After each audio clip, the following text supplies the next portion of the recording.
CEDAW. The Convention on the Elimination of All Forms of Discrimination Against Women is an international human rights treaty that focuses on women's rights and women's issues worldwide. It follows the following three principles: substantive equality, non-discrimination, and state obligation. This video explains the principle of substantive equality. There are many contributing reasons to inequality. Some people are born with much more access and opportunities as compared to others. Gender stereotypes enforce the difference between men and women. It labels women as weak and in need of protection. But in reality, both men and women share the same traits except for reproductive capabilities. Women and men are different, but ultimately, we're equal. Inequality between men and women is also reinforced by the patriarchy system that sees men as leaders.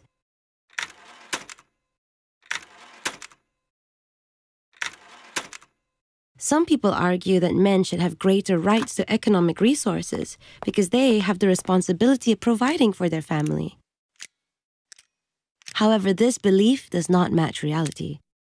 Today, women are unmarried, divorced, widowed, or otherwise separated or abandoned by circumstances and are the sole providers. In Southeast Asia, many households are headed by women. It is estimated that 70% of the world's poor are women. Equality for women can be viewed in three approaches: formal, protectionist, and corrective. In the formal approach, society ignores that men and women are actually different. It follows the male standards, disregarding women's special needs.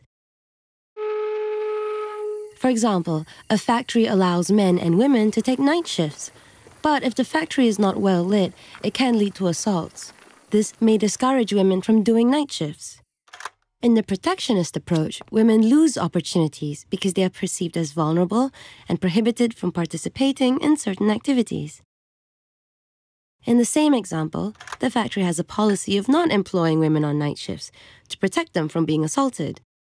This does not address the problem and denies women extra income. In the corrective approach, priority is given to correct the environment in order to benefit both men and women equally. The factory could install more lights and provide transport for women in order to create a safe and enabling environment for them to work night shifts. Corrective approach leads to substantive equality. It recognizes differences but affirms equality between men and women. It places an obligation to correct the environment that disadvantages them. It evens out the playing field, and it requires laws and policies to take gender perspective into account. Substantive equality ensures that women have equality in opportunities, equality in accessing those opportunities, and equality in getting results or benefits. This video covers substantive equality, one of three CEDAW principles.